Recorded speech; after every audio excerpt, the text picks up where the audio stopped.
What is your first and last name? Jessica Serrano. Tell me exactly what happened, Jessica. My ex-boyfriend has me water, and he's not supposed to be here around me at this house. And I just found his jacket here, his jeans, and his keys here. Okay. In my closet, hiding. Okay. And I believe he's in the house hiding somewhere. I literally leave his summer keys being laying in my house. Okay. Give me 1 second. Mm-hmm. Okay. Is there anybody that saw him in the house at all? Sorry. Did anybody see him inside the house?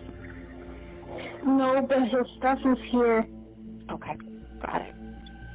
Did you, look around? Did you see him at all or anything? No. Okay. Okay. Stay with me 1 second, okay? So we believe he's hiding somewhere. Okay. How many people are in the house with you right now that you know of? 4. Okay.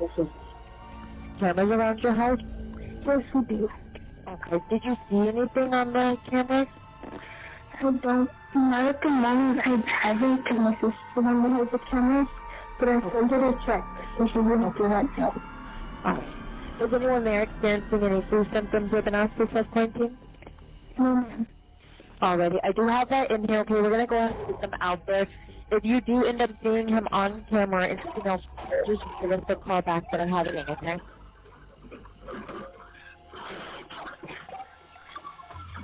What's going on, Jessica? Oh my God! There's shots fired at my house!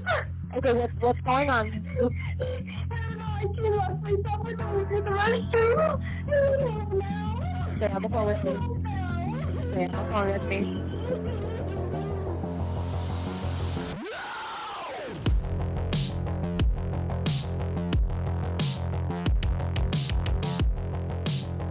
It goes without saying, after listening to that 911 call, that today's case is one that is deeply traumatic. Also, when you listen to certain 911 calls, you just feel like you're in it for a moment. And I think that every single one of you right now, like I have, when listening to that particular call, will totally empathize and sympathize with the individual who was making it. And the fact that she was literally listening to her family being executed whilst that was literally going on between her and the emergency call handler. Today's case is the case of Joseph Castorena. And before we kick off with today's true crime case, just to say a big thank you to all of you supporting me on YouTube membership and Patreon. I hope you're enjoying all your full-length videos and the podcasts that are now dropping as well. I really appreciate every single one of you. Can't do this without you. If you are returning to my channel and you haven't subscribed yet, please do. You'll get your notifications on, then you'll never miss an episode. And also, please give me a like. It takes a second for you, but it makes a big difference to me and who I reach. I would really appreciate that. Also, if you are liking the merch, with cats, you can get yourself one. Just follow the link below to the merch store. There's loads of new exciting merch coming as well. So let's talk about today's utterly distressing and traumatic case. That goes without saying. It begins in the early hours of the 30th of October 2022. So it's a relatively recent case. It starts in the quiet neighborhood in Aurora, Colorado. And essentially this is going to play out the scene of the most brutal massacre. So Joseph Castorena, who is the man who is the perpetrator in this case, is a 21-year-old at the time that this case plays out. Bear in mind, 21 years old. Just think about where you were at 21 years old. Because for the most part, you're still developing, you're still growing. Yes, you're having relationships, but the idea of somebody having so much malevolence within them that they're going to carry out a basic family massacre is quite breathtaking to imagine. Also, he had a really lengthy history of domestic violence, and he essentially goes ahead and carries out the ultimate execution. Now, his intended target is Jessica Serrano. She is the person who you heard on the phone to emergency services, and she does just manage to escape with her life, but she is one of the very few survivors. So let's talk about Joseph Castorena, that 21-year-old. He had a well-documented history of domestic violence. People said that as a human being, he was really erratic in his behaviour, and this particularly resonates within his actual relationships. So he'd been a deeply problematic individual in intimate relationships in the past. Now, he had been in a relationship with Jessica. She's 24, so slightly older, but they had broken up. They never actually got married, but they did share 2 children together. Now, understandably, for the victims in this case, which are the children who have survived, they are no doubt wanting to have some kind of disassociation from the reality and tragedy of what's played out in their world, and therefore their ages and names have never been publicised, and rightly so. We want them to be anonymous. We hope that the scars that they will certainly have endured because of this horror will heal over time, and that they will have the right support around them. Now, the relationship between this couple had been really tumultuous. It had been problematic quite a few years. They would have that classic toxic relationship, which is marked by frequent breakups. They get back together for a short period of time, and then during that period, there'll be an escalating pattern of violence. And the thing about domestic abusers is this is very contextual. So domestic abusers will usually be quite charming initially. They'll get you into a situation where you feel like you've got a connected relationship, and then they'll start to destabilise you. They might do that coercively, they might do that physically, they might do that in a range of different ways, but the aim is to destabilise your self-esteem, self-confidence and self-worth to a point where you feel like you need them. Now, when you assert yourself and decide that you're going to break up from that relationship, what then happens is they're going to become the nicest person possible for a short period of time. They're going to beg you, tell you that things are going to change, accept all the responsibility, say whatever they need to say as a predator to get their prey back. Now, once you return, they've already learned that the way that they controlled you last time failed because you left. So therefore, they up the kind of escalation where the abuse is concerned. And that's why we end up with women in particular being in domestic homicides, where they are killed, because the belief is, well, maybe this time they have changed, when actually what's going to happen is the violence is going to escalate. It never gets better. It always gets worse. Now, they lived together for a period in Aurora, Colorado. I've looked at the population. There are around 386,000 people. And the area of Aurora actually was thrust into national media coverage during the run-up to the 2024 US presidential election, because Republicans actually claimed that the Venezuelan Tren de Aragua gang had taken control of blocks of flats in Aurora, and they were basically extorting residents for rent. That wasn't made up. I looked it up. That really was happening. Terrible things were happening in that situation, which was terrible for the residents in particular. Also, it kind of got notoriety because Donald Trump made a big deal out of this, and this is the same point where he decided to declare war on Mexican cartels, etc., which isn't a bad thing. Like, if we're going to have a war against someone, Mexican cartels seem like a pretty reasonable place to have a war with. Now, in the weeks leading up to what we're going to talk about today, one of the things that was clear is there had been quite a lot of tension between Castorena and Jessica, and this had kind of got to that point where it was a real boiling point. And it's really challenging, isn't it, when you're in a situation as a partner and you've got children. Even if the relationship that you have with your ex is problematic, you do want to some degree have a level of co-parenting. It's really hard if the person has access to the children that's unsupervised. You have to be there on the whole swap-overs and changeovers and all the things that go with it. And that can be really disconcerting, because if you want distance, you can't get distance. And that's another reason why what we see is tensions boil further, because of course, when a controller loses control, they're always trying to figure out a way to get that back. Now, the 23rd of October 2022, bear in mind, this is just 1 week before the crime we're going to look at today plays out. Castorena basically confronts Jessica when she leaves for work. So he's been waiting for her. So again, what are we seeing there? We're seeing that stalking behaviour where somebody is literally hanging out, waiting to be able to accost an individual that they basically want something from or have an issue with. Now, according to the local police department, Castorena forces Jessica to go to lunch with him. So she doesn't have a choice, because this is what predators do. It's not about her feelings, it's not about her needs. At the end of the day, it's what he wants, and he wants her to go to lunch with him, and she's going to go to lunch with him. So she goes. Now, when she wants to leave, because she wants to get out of his car, she needs to go back to work. He basically refuses to let her go. And to make matters worse, he even points this small black handgun at her. He threatens to kill both her and himself if she doesn't comply, which is absolutely harrowing beyond belief. I can't even begin to imagine what that would be like. Certainly he's got forms. Certainly she will believe that is a possibility. Now, Castorena also pulls on a shirt, causes her to fall out of the car. When she tries to get out, she then runs towards her own vehicle. Now, when she attempts to drive away, he smashes her driver's side window with a tyre iron, and she actually sustained minor cuts from the shattered glass. But you can see the level of aggression this man is showing, and it's very dangerous because this is an escalatory pattern. Now, on the 24th of October 2022, Jessica does the right thing.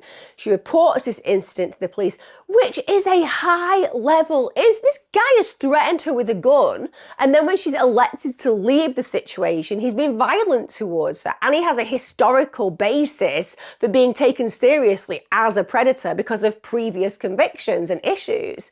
Now, a protective order at this point is issued, and that basically bars Castorena from contacting Jessica or also possessing firearms. Now, the problem that we have here, because that sounds very simple, doesn't it? Right, he's not allowed to possess a firearm. That's going to cut out the opportunity for him to have a weapon.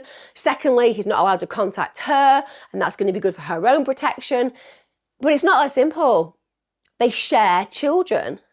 Now, the problem is that the order doesn't prohibit all contact between the couple because of the children. Now, this loophole, very simply, is going to prove fatal. And it is ridiculous that when somebody has such a propensity for violence and has demonstrated that propensity for violence, we're actually talking about them having access to children. I mean, he was this abusive, this aggressive, this dangerous around an adult female. How is he going to be around children who are really vulnerable and don't have the same level of defense that she has? And even in her defense, she's a female, it's much more difficult to manage this kind of violent situation. But like I said, you transfer that to kids, they haven't got a hope in hell. Now, it also turns out that Jessica and Jessica Serrano have also filed separate protection orders against Castorena in the past. And when they did this, they said, look, he's really violent, he's incredibly threatening. And obviously we've seen he goes through with these kind of threats. Bear in mind, he'd also been arrested for felony child abuse, for failure to appear in court, and for violating court orders. But despite this unbelievably lengthy rap sheet, somehow he continues to evade serious punishment. And the problem with that is it creates this level of invincibility and justification in their actions, and it means that they have an opportunity to escalate their behaviour because they're going unchecked. They can basically get away with anything as far as they're concerned in their head. Now, bear in mind, they've got 2 children together. They've got 2 young daughters, so custody is a bit of a complicated issue, but you would think that with that kind of background, including child abuse, somebody would be thinking protectively over those kids. Certainly, the mother in this case is desperately trying to get help, but it really isn't that forthcoming. Now, we get to the 29th of October 2022. Bear in mind, this is one day before the shooting happens, before this whole horrendous crime plays out. At this point, Child Protective Services have removed the children from both of their care. And the reason that they've done that is they've cited that there are very volatile environments that are concerning them, where the children are concerned, and that they want to protect those kids. And let's be clear, it makes sense that if you cannot act in a way that is appropriate around children and there is a danger of escalation of violence, it will not be seen as a conducive environment to bring those kids up. So let's get to the most unbelievably fateful night that anyone can even imagine where this family is concerned. It's the 30th of October 2022. Now, this is just after 2 a.m. So Jessica has basically been to a party with her family. She's been at 900 Geneva Street. At this point, early hours, she gets back to the house. Now, when she gets into her bedroom, she just automatically has that kind of feeling that something isn't right about the situation. And she is absolutely not wrong. There is something, isn't there, about instinct and intuition. I think we're told so often to actually ignore it, and it's so wrong to do that. When we just have that inkling that something feels off, it's because something feels off. It really drives me mad. I actually fell out with one of my awarding bodies entirely over this when they said that I shouldn't use the word intuition and instinct when it came down to therapeutic environments, as if the God-given survival mechanism that we are all bestowed with should just be thrown to the side because we're more concerned about politics these days.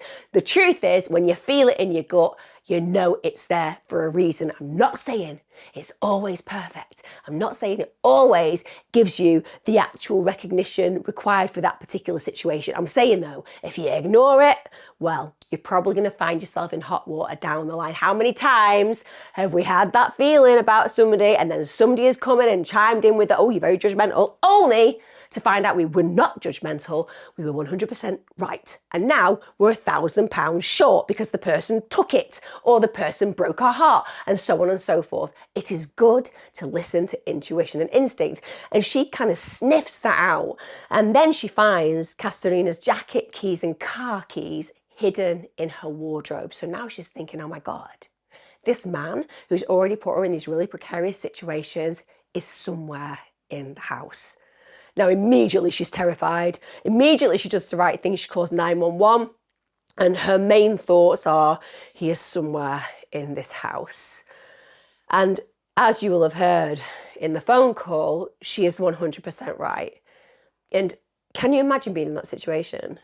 Can you imagine all of your fears compounded to fruition in that moment? Every single concern that you had erupts in that second. And you're thinking to yourself something really bad is going to happen because this guy's got form, this guy's threatened me with a gun, this guy's been violent to me before, this guy's threatened my family. And now you know that he is somewhere in your home. And as she is going through the moments of coming to that conclusion and trying to get help, that's when the gunshots erupt. Castorena is indeed in that home. He's got a stolen handgun. And he had been waiting in the house. He'd been hiding in the house. Like I said, absolute stalkish behaviour that we see in ex-partners who are escalating to a position where they want to eradicate the partner that they feel has dared to leave them. He's been waiting for the entire family to return because this isn't just about making her pay. He wants to make them all pay. He ambushes them as soon as they enter the home, essentially.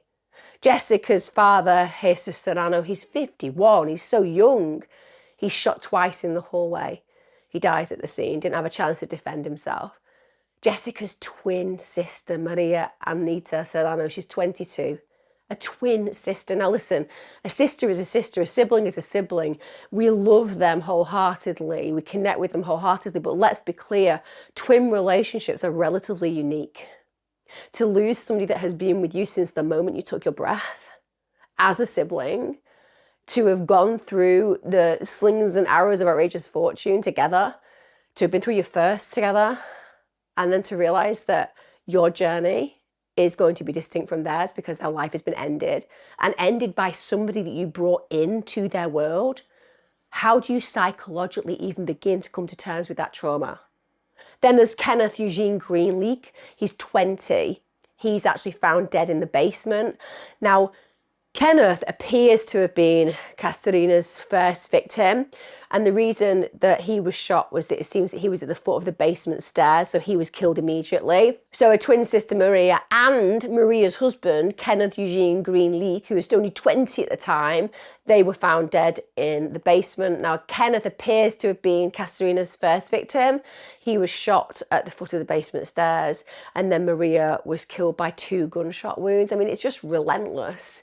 Then, unbelievably, there is a 4th victim, Rodolfo Salgado Perez. He's 49. He was actually found dead at the scene. Now, Rodolfo, he was just a family friend. He'd basically been renting an RV on the property, so he just stepped outside during the noise and the chaos. He just wanted to see what was going on, and then he gets shot and he gets killed.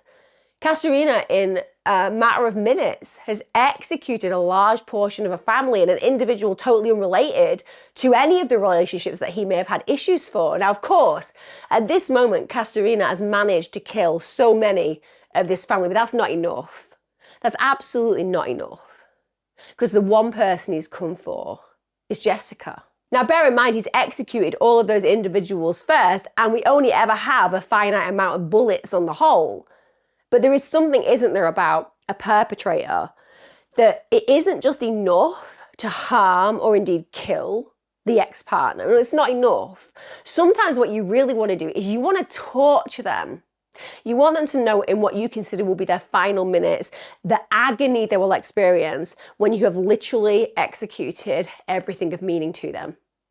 And it's very calculated, as far as I am concerned, that Jessica is the one that he goes for last. Now, she has listened to this deluge of shots. She knows that terrible things have happened to her family at this point. She's absolutely beside herself. She's hidden in the bathroom. She's just done her best to try to move herself from the line of fire, but she knows he's coming for her. Now, what she doesn't know in that moment is that he's run out of bullets. And then you hear him basically trying to cajole her to let him in. And the truth is, who needs bullets? You've got your hands, you can strangle somebody. She's not stupid. Then he manages, horrifically, for Jessica to get into the bathroom. And of course, he begins to attack her because he doesn't want her to be getting out alive. But the thing about Jessica is, one, she's full of adrenaline. She's full of cortisol.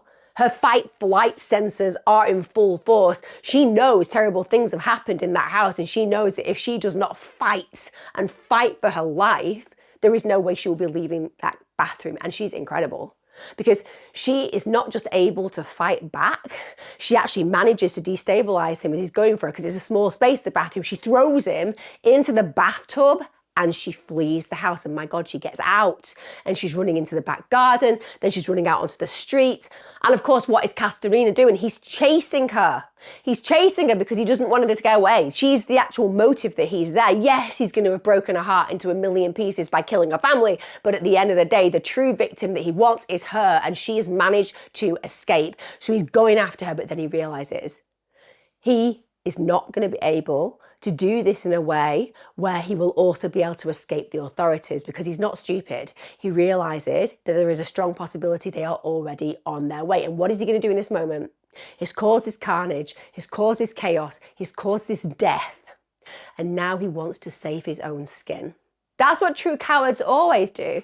They're willing to go about and destruct and destroy in the most horrendous of ways. But when it comes down to their own destruction, well, they're not so hot on wanting that to happen. So Jessica is running for help. And at this point, Sergeant Paul Davis from the Aurora Police Department, he actually, thank God, arrives at the scene. She is screaming. She's flagging him down at the same time. She's saying that Castorena has shot her entire family. Then inside the home, officers who obviously aren't absolutely convinced that what she believes has happened because you know you've got to confirm it. They're probably hoping ultimately for the best. Inside the home, the officers discovered what can only be described as absolute carnage.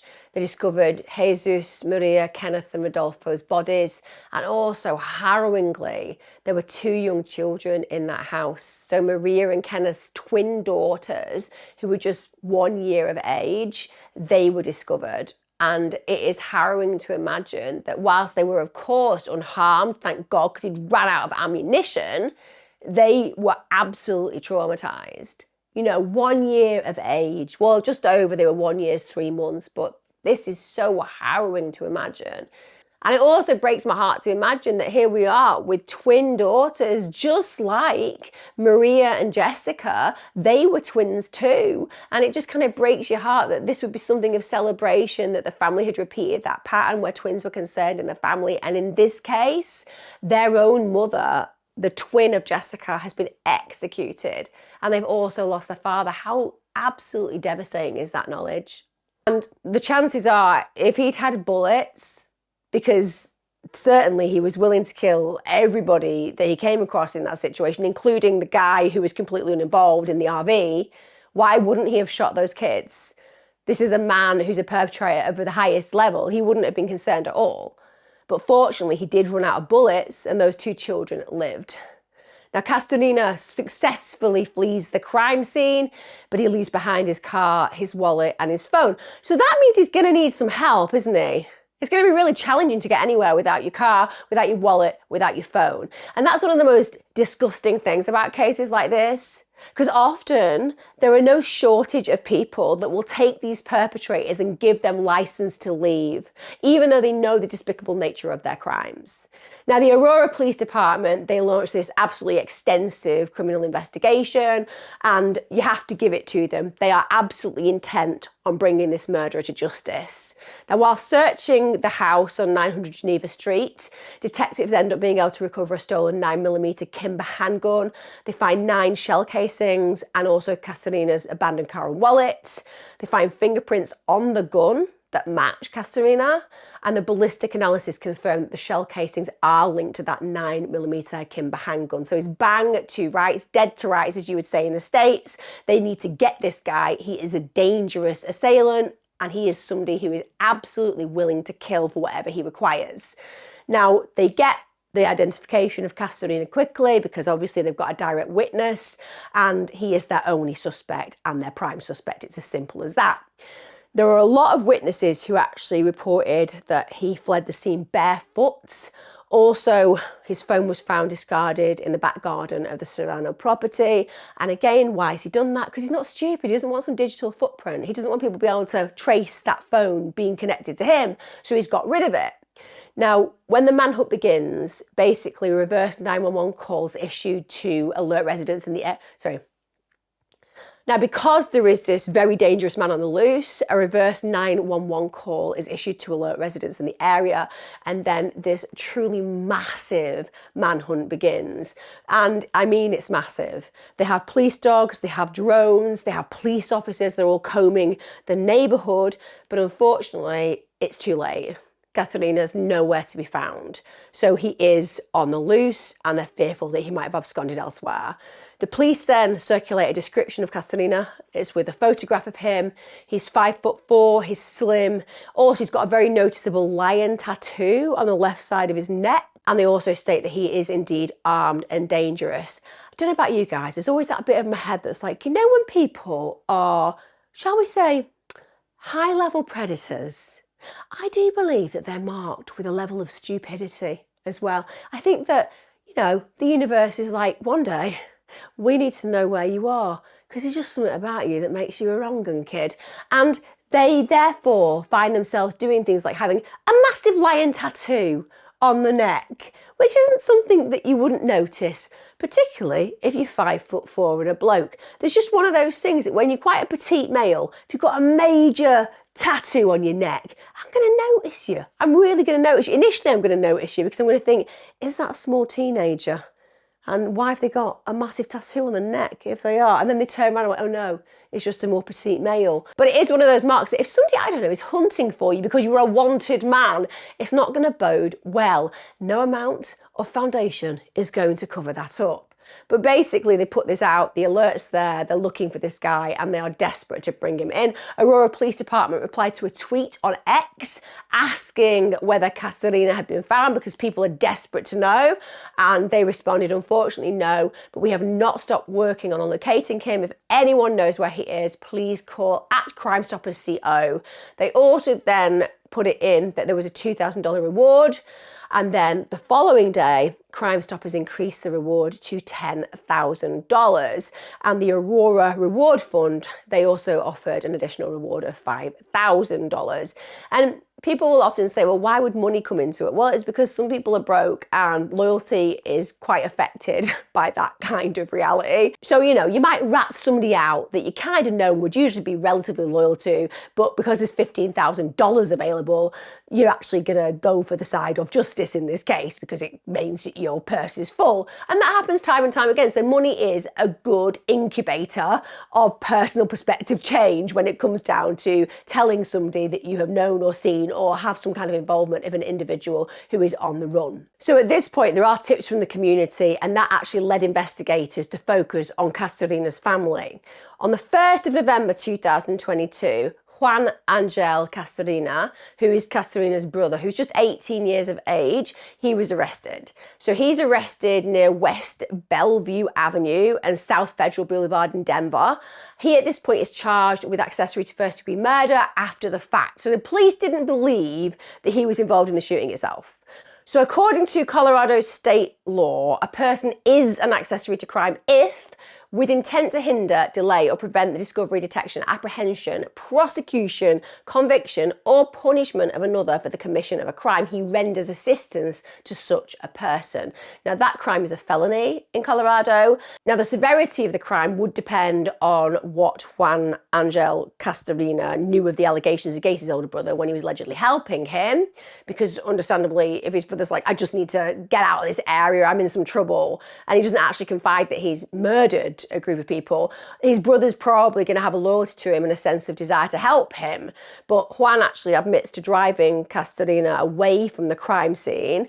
He also says that he provided him with shoes and cash, and also he admitted that he had helped him to evade capture.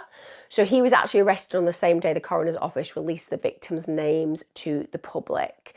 So he has incriminated himself without a doubt in saying that. And we are talking about a very serious crime, multiple murders of a family. That is just absolutely the worst of the worst. So it isn't going to look good for his brother, who may have thought he was doing something that was right, but is absolutely reprehensible in nature. The first thing you should do is drive that individual to the nearest police station and drop them off. Thank you very much. Then on the 10th of November 2022, Carlos Casillas Flores, who's 22, he's also arrested in connection with Castorena's ability to elude capture. So he's actually Castorena's cousin. He was facing one charge of accessory to murder after the fact. It is just mind-blowing that anyone would actually sit there and think to themselves, oh yeah, you know what? I'm just going to help this guy. I'm just going to help this guy. I mean, what's he done? You know, he's only murdered several people. He's only a danger to pretty much anybody in this area because there is something so malevolent and broken about him.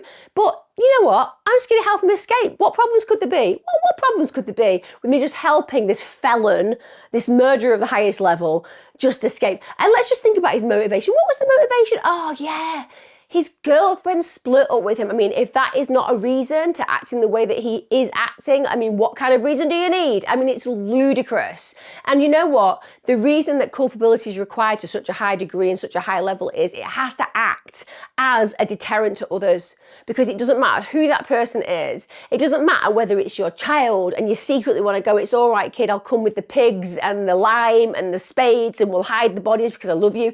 You know, we see that even though that might be a really natural internal feeling that so many of us have because we love our kids, or we love our sisters or brothers, or we love our intimate family members, the truth is, you know that firstly, you're a co-conspirator in that moment, and secondly, it is immoral. It is beyond the pale to actually help and aid and abet this kind of an individual. Now, Castorena's trail eventually leads the authorities to Mexico, so clearly he's gone over the border, clearly he's desperate to evade capture. This is not a guy who's going to go down lightly. And also, it doesn't take them very long to realise that he's probably gone there because he's got family connections. Now, the police asked for help from the FBI, Interpol, local police officers in Mexico, along with the Instituto Nacional de Migración. That's Mexico's immigration enforcement agency. I apologise for my attempt there at actually putting it in an accent and also pronouncing it correctly. Please feel free to slate me in the comments. I 100% deserve it. And they also asked the Mexican government to get involved. Like I said, you know, we can criticise investigations often. We do that on this channel like everybody does when it comes down to looking at failures in particular authorities and the way things are handled. But in this case, they were on it at every single level. They want to bring this guy in and they are all working together, and the police who initially had this case and the FBI are just doing an incredible job. Now, Castorena at this point is tracked down in Aguascalientes, which is apparently a northern part of the Bajo region in north central part of the country. Apparently the population there's about 1.5 million and it actually means hot waters. And the reason for that is it originated because there are loads of hot springs in the area, but it's actually one of the smallest states of Mexico, but still a lot of people. And if you're an individual who's trying to hide and you have the right resources and opportunity, you're going to probably be able to do that. Now, on the 10th of December 2022, bear in mind, this guy at this point has been on the run for 2 months, and you can just imagine the level of destruction that he could have left in his path. 2 months. Finally, he's apprehended by Mexican police. And the reason for that is the distinctive lion tattoo. Also, apparently he was acting quite erratically, so the police didn't find it difficult to identify him, but come on. If you're walking around as a quite small stature guy with a massive lion tattoo on your neck And then add to that a bit of erratic behaviour. It ain't going to be hard for anybody to actually realise that you are probably the guy. Now, according to the authorities, Castorena had actually tried to seek refuge with relatives in Mexico, but it seems that those actual relatives had compassion and empathy and a heart for victims, and they turned him away. And 100% that's the right thing to do. It makes it far more difficult for him to evade capture, but also it means that they're not stupid. They probably absolutely know the consequences if they help him, and they're not willing to put their knock on the line for somebody who is so reprehensible. This is a murderer, a man who put that family through this horror and also left 2 children traumatized. Why would you invite him into your home? What has he ever done for you? And how could you ever make peace with your actions if it led to even more killings, which this man has the capacity to do? So because he's got nowhere to go, because it's getting more difficult for him, basically this is what leads to his capture. Now, the interim police chief, Art Echeverdo, he released a statement following the arrest, and he said, "The arrest of Joseph Castorena should serve as an example that the dedicated men and women of the Aurora Police Department never quit on a case until those responsible are in custody. I would like to thank our federal partners at the FBI and our law enforcement partners in Mexico for teaming up on the arrest. We hope this announcement helps bring family and friends of the victims a little closer to the closure they deserve." It's one of those interesting things, isn't it, where you hear the word closure, because you're never going to get closure from a family annihilation. That's just not going to happen. But at least knowing the perpetrator is behind bars, I mean, that's got to give a license for peace to the individuals who have felt afraid that this man could return at any point. Because bear that in mind, when it comes down to this situation, he wanted her dead. So just because he's not been caught doesn't mean he's in some other state or some other country. It could mean that he's just very good at hiding and he's coming back for you. I can't imagine they had a moment of peace whilst he was on the run. Now, after his arrest, they have to go through the process of extraditing him to the United States. I know it's been a long day, probably for you as it is us. Are you cool with talking to us? I am. But I feel more comfortable with attorneys. Okay. Oh, do you have an attorney? No, I would like to get one. Yeah, I get that.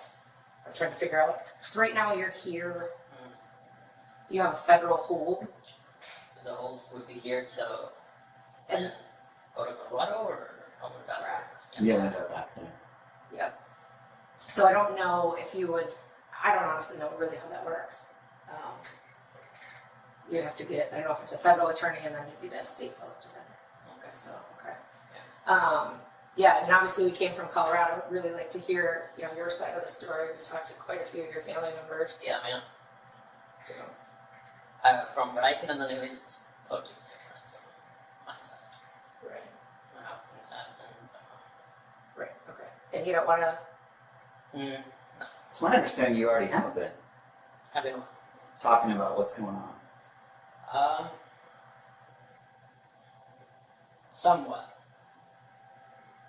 You just don't want to tell us, or what? Well, I would feel more comfortable with an attorney, to be honest. Just the way I'm feeling. Well, yeah. Still, but yeah. I guess we were told that you were talking to the Mexican authorities. Not really. Not really, no. They're a little more brutal, so. Well, you're shaking like a leaf here. Yeah. You know nobody's going to beat the shit out of you in Phoenix, Arizona, so I don't know.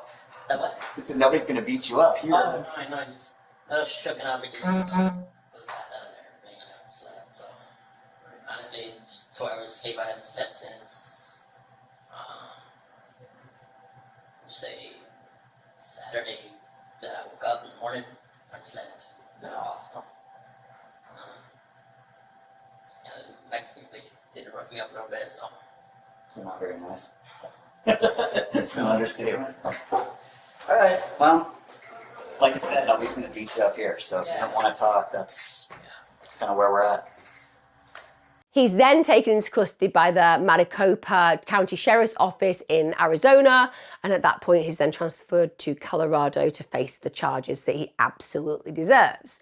Now, he was charged with 4 counts of first-degree murder for the deaths of Jesus Serrano, Maria Anita Serrano, Kenneth Eugene Green-Luc, and Rudolfo Salgado Perez. He's also charged with 1 count of attempted murder related to his attack on Jessica Serrano. At this point, they set his bond at $75 million, so you ain't going to be going anywhere, sweetheart, aren't you? It doesn't matter how many tattoos you've got on your neck, sweetheart. No one's coming to pay that price, are they? Basically, you may as well not set that kind of bond, because nobody at all, unless you're Mark Zuckerberg or Elon Musk or Jeff Bezos, is bailing themselves out with that kind of level of cash. But again, it sends a strong message to the victim's family that says this person is not going to be anywhere near you, and that is a comfort without a doubt. Now, when it came down to the trial, the district judge, David Carpel, oversaw it. He presided over the case, and it went to trial in May 2024. Now, when it comes down to the prosecution's case, you know, we all like to think about we'd win this situation if we were working for the prosecution in court. Of course we do. But in this case, I genuinely believe that any of you watching, myself included, could have literally led this prosecution, because you know what? There ain't no way he's getting away with murder. I mean, it's just clear that he is going to go down. But the prosecutors are very clear that the motivation behind his actions is his inability to accept the end of his relationship with Jessica. And that's why he was so motivated to commit the murders. He didn't just want to make her pay, he wanted to make her entire family pay. Bear in mind as well, this guy was still having access to his kids. I know that Child Services removed them just before this murder, but the point is he was still having access to his kids. This man should not be within 100,000 feet of any child, because this is the man who was quite happy to go into a house and execute the parents of 2 little girls. There is nothing about him that should be around kids. And it demonstrates the cold, calculated, callous nature of this individual. So they say that's the main motivation. She dared to leave him. She dared to say that she didn't want to be in a relationship with him, and this is his payback. And again, they had 2 children together. Wouldn't you think that if he had any feeling whatsoever for those kids, that he would not have acted in this way? Certainly not to kill the mother of those children, let alone the grandparent, etc., the auntie. You would always, if you were a decent human being with an iota, a kind of smidgen of compassion or empathy in your heart, even with a sense of paternal connection, you would never actually kill all these people of great meaning, because the impact on those children would be a lifetime of trauma. But he was quite happy to do that, because all that matters to this egocentric POS is what he wants. He doesn't care about consequences, because he's going to know and sit pretty in the knowledge that he ruined this family. He destroyed this family, that she's never going to be had by anybody else. It's his territory, he destroyed it. That is the motivation, and the prosecution are 100% right. So they present the fact that there was so much premeditation. He broke into the home, he waited for the entire family to return, and then once they're in, he opens a fire. Now, of course, there is a star witness in this case, and I bet she was absolutely raring to go, and that is Jessica Serrano. She's a star because she's that first person witness. She knows exactly what played out. So his ex-girlfriend takes a stand, and she is amazing. And bear in mind, I get the fact that understandably there will be a real motivation, a real core desire to just send him down and to face him to some degree, even if you've been traumatized, even if you've been horrified, even though you've gone through the psychological torment and trauma. The idea of being in that court and making sure that that key is locked because of your direction and it's thrown away because of your testimony, that is something that I think that even when you are going through all those horrors that I've just described, you want to be there, you want to do it, and she does an awesome job. She provides this amazing testimony. She recounts the events that lead up to the entire massacre, because that's what it is. It's a massacre of a family. Also, she talks about the fact that there's been this history of domestic violence, that there's been this escalating, consistent theme of threats in her life because of this man. So she's able to actually detail the prelude to the crime. So she talked about how on the 23rd of October 2022, that was when he confronted her after work. He takes her for lunch forcibly. He's got the handgun. He threatens both her life. He threatens his own life. And of course, that encounter was the one I was talking about earlier on, which led to her obtaining a protective order against him the following day on the 24th of October 2022. Also, in detail, she's able to testify about the night of the 30th of October 2022. This is, of course, when she discovers Castorena's keys in her bedroom. That's what prompted her to call 911. Now, during that call, she, as you all will have, heard the gunshots and knew that the deaths of her family were happening while she was hid, absolutely terrified in the bathroom, just hoping that he wouldn't find her, but knowing that the likelihood was he was coming for her. They also had amazing forensic evidence. The prosecution presented the jury with evidence that conclusively linked Castorena to the crime scene. So this included the ballistic analysis that linked the recovered 9mm handgun to the crime scene. They also showed the jury the autopsy reports. That just confirmed that each victim died from gunshot wounds, so very much tallying and tying that gun to the actual events that played out leading to the deaths of those victims. The evidence also showed that Castorena had attempted to break into a room where 2 children were hiding, literally 2 children, but fortunately he stopped when he realised that he'd run out of ammunition. But that is just beyond devastating to imagine that he was trying to get in that room, and if he had had ammunition, those children likely wouldn't have survived. The prosecution also did a really good job of highlighting how this predator had literally no intention of being brought to justice for these horrendous crimes. Absolutely not. No, he didn't want to go down for this destruction. He wanted to be free. So not only have we got this man who's a premeditated killer, who lay in wait for the entire family, who wanted to literally destroy all of them, including those children without a doubt. Once he's managed to achieve at least part of his goal, he's on the run. So he goes to Mexico after the murders. Like we know, he's on the run for 2 months. And the prosecution, rightly so, portrayed Castorena as someone who would literally choose to take no responsibility and accountability for his actions, show no remorse whatsoever. He just wanted to be free. That lack of remorse is really important, because one of the things that is consistent during the proceedings, and since the murders in general with respect, is that he absolutely shows a conspicuous absence of remorse for all to see. And prosecutors said, listen, even though it is obvious what he's done, even though he has murdered all these innocent people, he still blames his ex-girlfriend. It's her fault. I only did this because she refused to get back with me. I only did this because she rejected me. That is the delusion of these kind of predators. Bear that in mind. When it comes down to a domestic abuse, and we're talking about domestic abuse that then transcends the ordinary and becomes extraordinarily evil in the kind of actions that he's displayed here. But nonetheless, that spectrum is there. Always, the perpetrator blames the person they are attacking. It's their fault. If you hadn't said this, if you hadn't done this, if you hadn't looked at me like that, and so on and so forth. The chain of causation always begins with, I need to blame you, the victim. That's the kind of language that perpetrators use. For those of you listening right now who may be questioning whether you've got a perpetrator as a partner, maybe they've not hit you yet. Maybe they're just using language where everything that you do is considered wrong. That's what we expect. When they blame, when they never take responsibility or accountability, it is a slippery slope. And even if they're not going to physically raise their hand towards you, they're going to destroy you over time. They're going to remove your confidence, remove your self-esteem, remove your self-worth, and then they're going to blame you, because if you hadn't done A, then they wouldn't have had to do B. That's how it works. And he refuses to accept any responsibility for his heinous actions. Now, of course, the defence. What can we say about the defence in this case? This is a very serious case, so I can't be too sarcastic, but weak. Weak.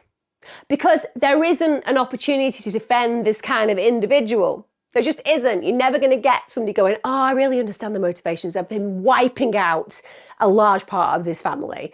That's never going to wash, is it? So their deal is they want to challenge the credibility of the eyewitnesses from the 30th of October 2022. Just bear that in mind. I'm just going to throw it out there. I don't think the ex-girlfriend whose family's been murdered is going to be somebody you can discredit when it comes down to eyewitness testimony. I'm pretty sure she knows the voice, she knows the physical features, she knows the aggression and violence of this man that she's had in her life for a few years, that she's had children with. I'm thinking, this is a bit of a stretch for any defence, but hey, that's what they're going to do. They're basically saying, listen, the murders, they occurred in the early hours of the morning. It was dark. So they're basically going out of the way to try to outline possible biases or inconsistencies in witness accounts. You're like, what bias? Well, we just think that, you know, you're a little bit biased because you've said that it's this guy. And we're saying, is it this guy? And you're saying it is this guy. No, I'm saying it's definitely this guy. Well, it was dark. Yeah, no, it's his voice. Well, you know, sometimes the dark can make you imagine things, and we're saying you probably had a bias to believe that it was him. It was him. I was literally hid in the bathroom. It was his voice. He came in, he attacked me. Bias. That's what we're saying. Massive bias, dark, odd, kind of eerie. Just saying it. Just saying it's biased. It's not biased, is it? Anyway, whatever. But of course, given the direct nature of the testimonies, particularly from Jessica Serrano, who he literally attacked in her bathroom. Sorry, what bias are we talking about? Just your general bias because you don't like him. I literally found his items of clothing in the wardrobe. They could have been there from last time he was there. He literally left his mobile phone in the backyard. Again, could have just been somebody who misplaced it. He went on the run for 2 months. Because you're also biased, he didn't have an option, did he? You know, like literally, worst defence ever. So let's just say the efforts had what can be considered a limited success. I genuinely know that the defence had a hard hill to climb, I get it, but really awful defence. Now, when it came down to the forensic evidence, of course, the defence scrutinises the Aurora Police Department's collection and the analysis of the processing of the forensic evidence that were collected from the crime scene. Why? Because if you can kind of say, oh, there are issues with this analysis and get it thrown out, that can sometimes destabilise a jury, but there is no reasonable doubt here, is there? Let's be clear. Even if you just had the one person who actually was witness to this horror, poor Jessica, that's enough to convict him. But that's what they do. So they aim to basically identify procedural lapses that can cast doubt on the integrity of the evidence, but you can't cast doubt on Jessica Serrano's actual eyes and experience because she was there. But this is what they do. They also, and this is one that really gets me, said there was circumstantial evidence. So they basically try to underscore the absence of direct evidence. So there was no CCTV footage capturing the act. Can you imagine if that was the bar? Could you imagine? And this kind of drives me to the brink of insanity when they start saying, well, you know, was there actual evidence because it's not captured on some kind of digital CCTV? Because that's what they're saying. They're basically like, listen, we're saying that at the end of the day, unless we have direct evidence, meaning CCTV literally filming the whole thing, we don't know that it happened. It may not have happened. Well, we have a first witness testimony who said it happened. Well, is it on CCTV? No, but she's literally lived this experience and knows who it is. Well, was it actually analysed on CCTV? Because what we're saying is, if it's not on CCTV, did it actually happen? Honestly, that's genuinely what they're trying to say. Seriously? Are they really going down this route? But yes, they did. They also posited that without direct visual evidence, reasonable doubt remained about Castorena's guilt. You can hear him on the 911 call, and his ex was literally attacked physically by him and had to throw him into a bath to escape. But apparently it wasn't captured on CCTV, so did it actually happen? Then they have to talk about the fact that, you know, this innocent guy, as they're trying to suggest, this guy who did nothing wrong, he did nothing wrong. You've no evidence to actually say he did anything wrong. They're like, yes, he did fly to Mexico after this incident, but this was not because of what he did. No, he didn't get on a plane after asking both his brother and his cousin to help him escape. He didn't forget that. That's not captured on CCTV. So did that actually happen? Well, yeah, they've both been... No, it's just biased. It's biased. You're very biased about this man. We're saying what happened was he was like, oh no, they're going to believe it's me because everyone's biased, and I'm going to get on a plane to Mexico because I'm scared. I'm really scared. I mean, I don't know about you, but guys with lion tattoos on their necks, they're often the kind of people who are inherently terrified of everything, aren't they? Said nobody with a massive tattoo on their neck, ever. Now, basically, the defence argued that this didn't mean he was guilty of murder, but he was just really afraid of the threats from the police, and he was just panicking. I mean, can't you just feel for this guy? He didn't do anything wrong, and everyone's being so cruel. Literally, I kid you not, that literally happened. We get to the 16th of May 2024, and the jury, who were not confused by the defence and clearly didn't feel that there was enough reasonable doubt by 1,755,000 miles, they decided that they would find him guilty on all counts.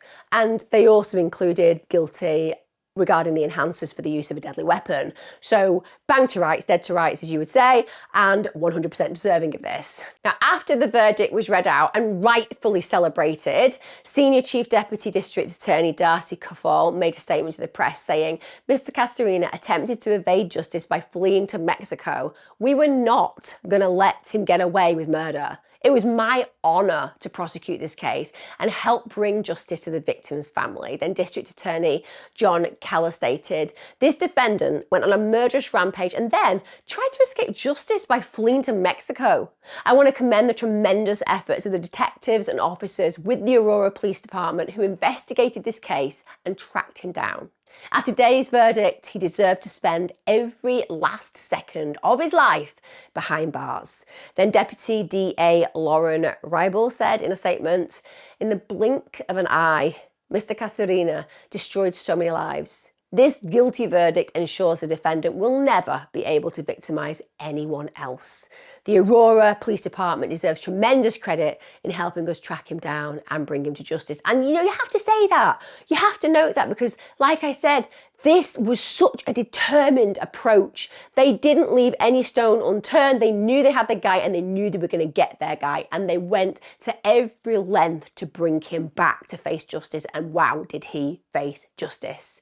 Now, when it came down to the sentencing, it was scheduled for 1:30 p.m. on the 3rd of September 2024.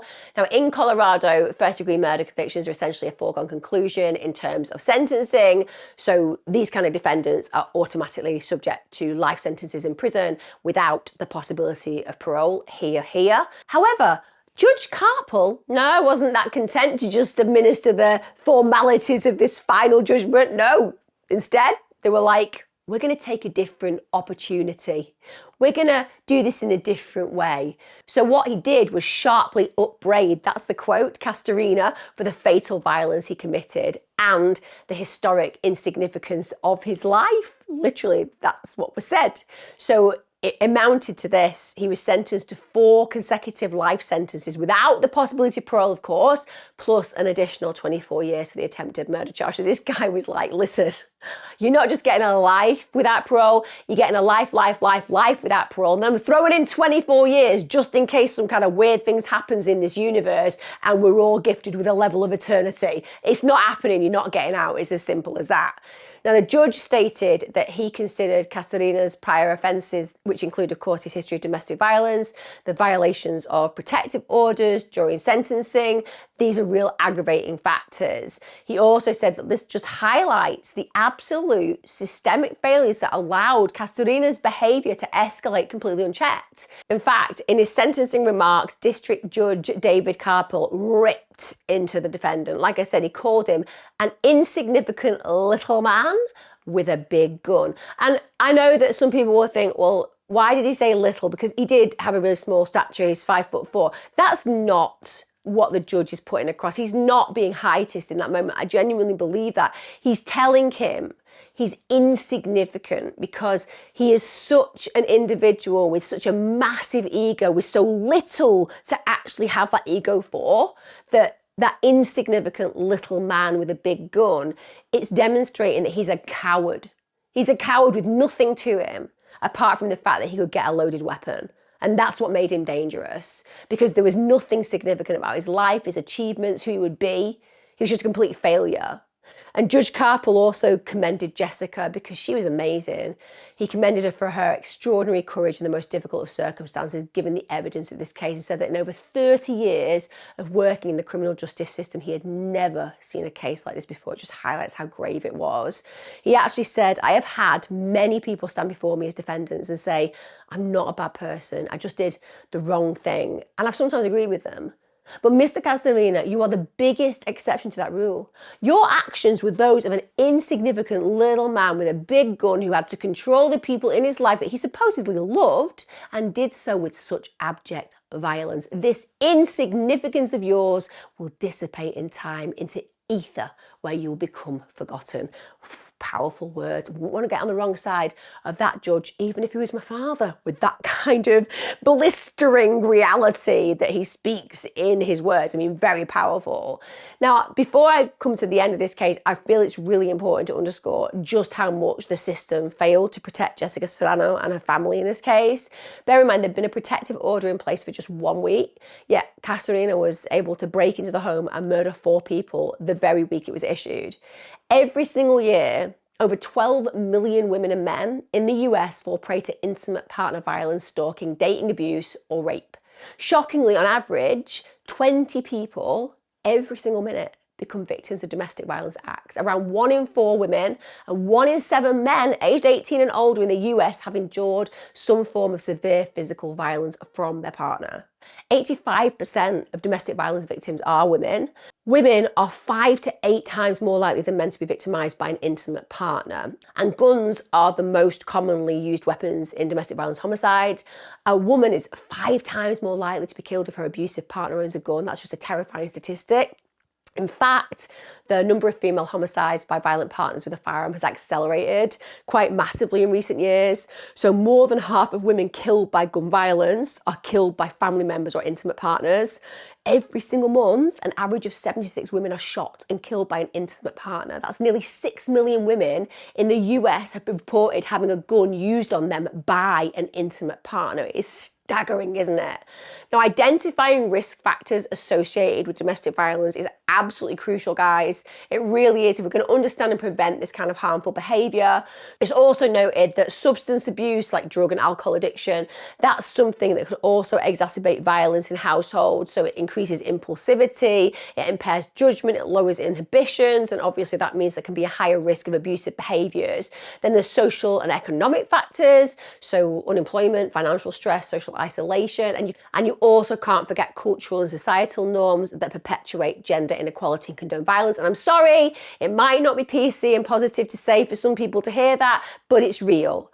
If you're brought up in a misogynistic environment where women are considered second-class citizens, then you are more likely to harm women with violence. It goes without saying, it is ingrained and entrenched within your upbringing that women are second-class citizens. You will act very often as if they are, even though your culture's the thing that's completely broken and wrong. Also, even though this one is one that I think is really challenging for people to ingest, if you have been a victim of domestic violence as a child, if you witnessed domestic violence as a child, the vast majority of you would never raise a hand to anybody. Quite the contrary, you'll be hypersensitive to other people's needs.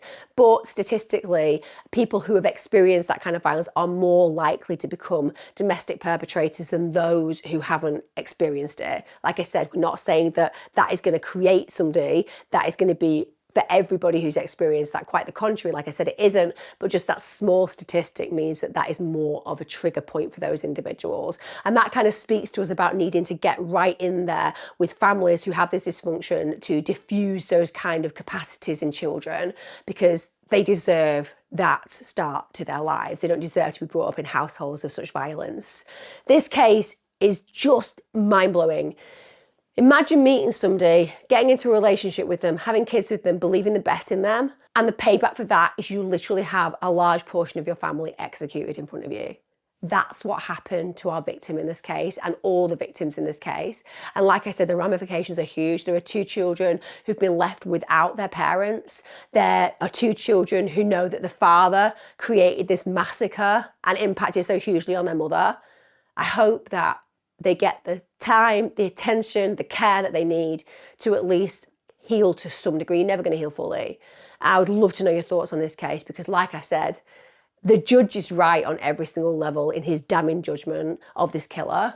And for many of you listening to this, I know that you'll be having those kind of moments where you're thinking, is my partner somebody with this capacity? And if you even have that passing thought, get out. Just get out. Don't leave this to chance. You're worth more, you deserve more, and you can have more. And also acknowledge that if those feelings and fears are there about that capacity, think about an exit strategy. I appreciate you can't just leave immediately. You've got to get your finances in order. You've got to make sure you've got your passport and all those personal details that sometimes they keep from us. You've got to make sure you've got a safe place to go. You've got to make sure you've got the protective mechanisms in place, because you know what? It can be dangerous to leave a relationship like this, but you can and you should, because nobody has the right to control you in any way, shape and form. Let me know your thoughts and feelings in the comments, guys. As ever, I will see you again next time. Take care, be safe, and listen to what I've said. If it's resonating with you, listen, because you matter. Even when somebody in your intimate proximity is telling you that you don't. Take care, guys.